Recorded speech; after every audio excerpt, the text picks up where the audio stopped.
นตกทำในสันหินสีขาวหินมันก็เป็นสีขาวแบบนี้มันตกลาดที่ฝุ่นออกเลย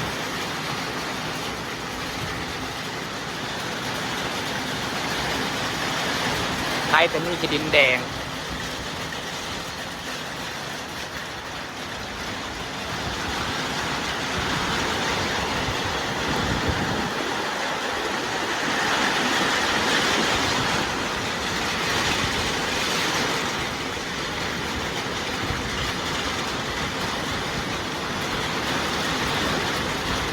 มาดูบรรยากาศตอนฝนตกจ้าพี่น้องจ้าบรรยากาศตอนฝนตกเด้อจ้า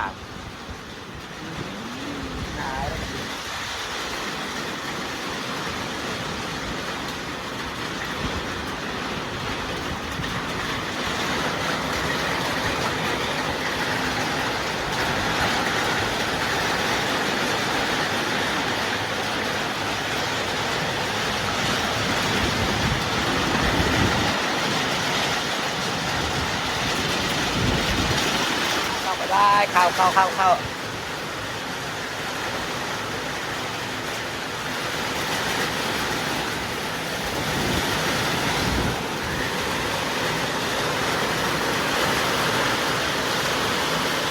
ำเร็จเบื้องอื่นนี่เห็ดเพาะเด้อฝนตกแห้งไปหาเห็ดเพาะผัดสีขาวไปเรือตะปลาพวกขึ้นเยอะ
มันตกมาให้ที่ดินแจกตกมาทำต้นไม้ฝนตกมาทำที่ดินแล้วก็ตกมาทำต้นไม้เรื่องการดอกจักจ้า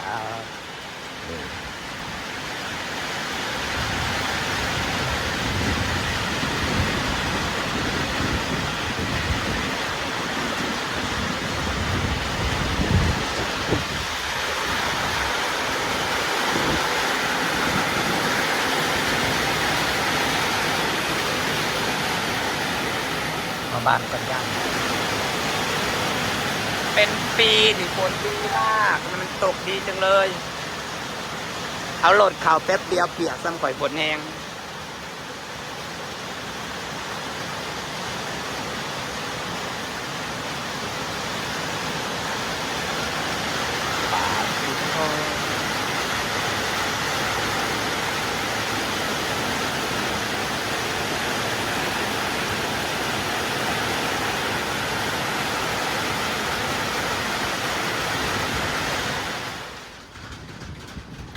มันมาอีกแล้วคือฟ้าคือฝนมันเป็นน้องปลาผักมา2-3 มื้อ